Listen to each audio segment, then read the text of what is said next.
Hey, it's Sam's Ag and Sports Shop, and I wanted to give you guys an update on what I've been doing. It's been a while since I've done any videos on my quads or anything. Had a deal with my YFZ450R. I had to change out the lower subframe. I mean, guys did show that they had done time certs in these. JSR does a really good job of that.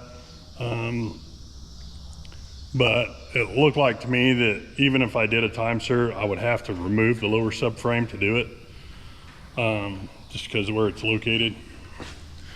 And right here is the piece that I replaced. And the reason I replaced it was, one, snap this bolt off in here, and two, strip the threads out of the hole right here. So I was gonna have to fix that anyway. I had a spare one on a roller on a different chassis frame. It was actually the original frame from this bike. And so I just took that serial number, or not that serial number, that lower subframe out. And you see it's right here. I'm using some of its bolts. That's the subframe off the frame from when I bought the parts bike to make this build. So I'm still waiting for some bolts to go in here. I did just use a regular bolt there because it fits, and it's not, there's no clearance issues from the Nerf bar foot pegs. I don't know if anybody that's worked on these bikes, it's really not too complicated, but you do have to pay attention to how you route the wire harness when you're going back together. It only goes one way, and if you don't put it through the right spot the first time, you'll be taking stuff back apart to put it back on. Wire harness here runs up, under, over, and to the back, but then there's another portion that runs under in between. There's a brace that goes across, and if you don't get that right, you'll be pulling that harness back out and you'll be taking parts back off. I originally had it routed, I wasn't paying attention, and I routed it down through here, and so I had to pull the subframe back out, reroute it. It was kind of a pain. Luckily I hadn't put the bolts in it yet and Loctited it down and made it permanent. But the other thing I had going on with this quad, I noticed while I was doing that, my rear hub is loose, so that nut needs to be tightened. And what I'll probably do, what I normally do when I pull these, I won't just tighten that. I'll take the hub all the way off. I'll pack it with grease, put it back on there, and I'll get a torque wrench and I'll probably torque it down really tight. I've torqued those on the Raptor to, like, I don't know, 200 foot-pounds, something crazy. But I do my darndest to keep those from coming loose. The other side's still tight, this one's loose. They do that after riding them. When you're riding hard and you're racing, they will come loose. Should check them on a regular basis. This side, still nice and snug. Well, it's a little loose too, so I'll pull both of these, get those tightened up, get this thing ready to go back to the track. Last night I went to Jeeps up at Park City, Kansas, the last round. Got to hang out with my buddy Jeff from Gear Wrench Tools. Great guy.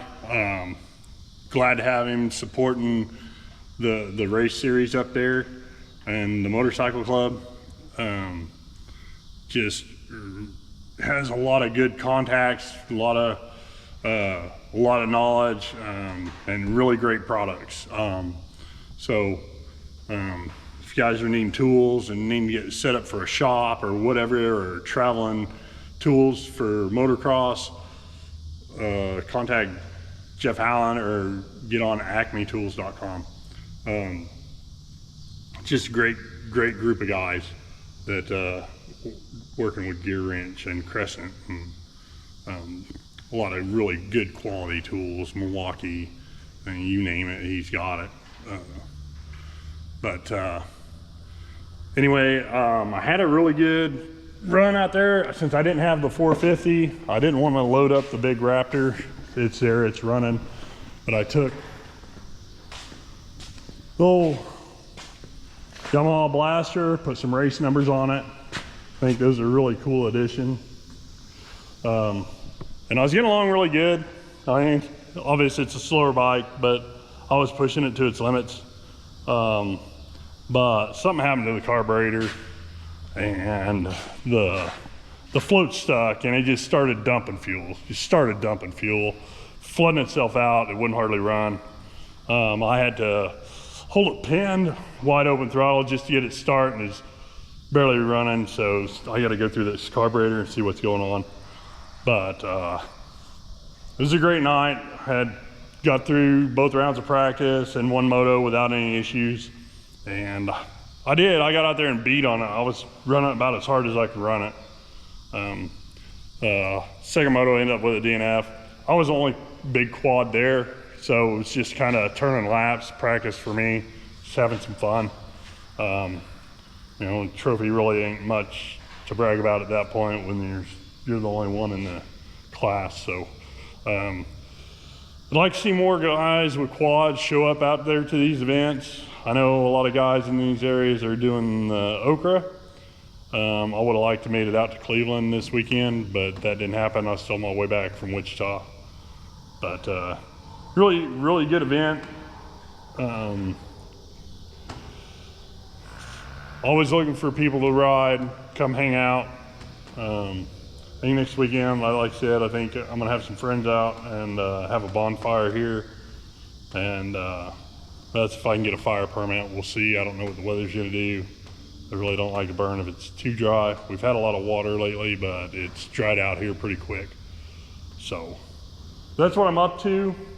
The other thing I've started rebuilding my original Raptor 700 from 2006 when I bought it brand new July 5th, 2006.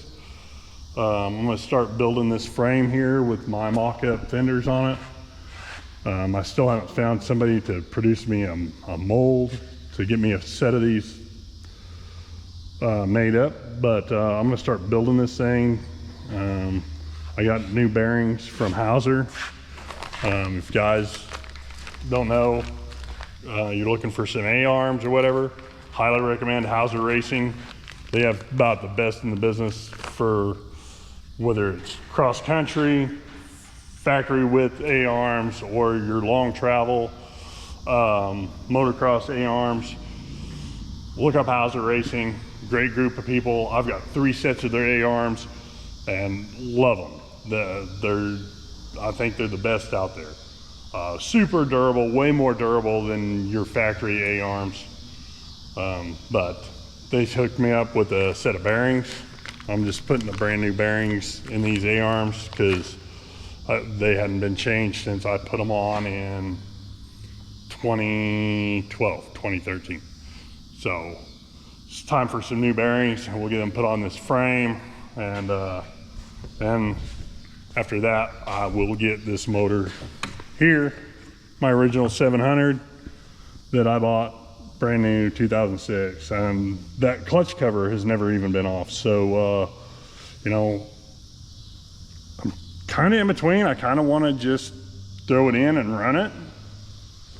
I mean, I think the top end's still strong, but probably ought to go through the bottom end, maybe put a crank in it. It's been through a lot over the years.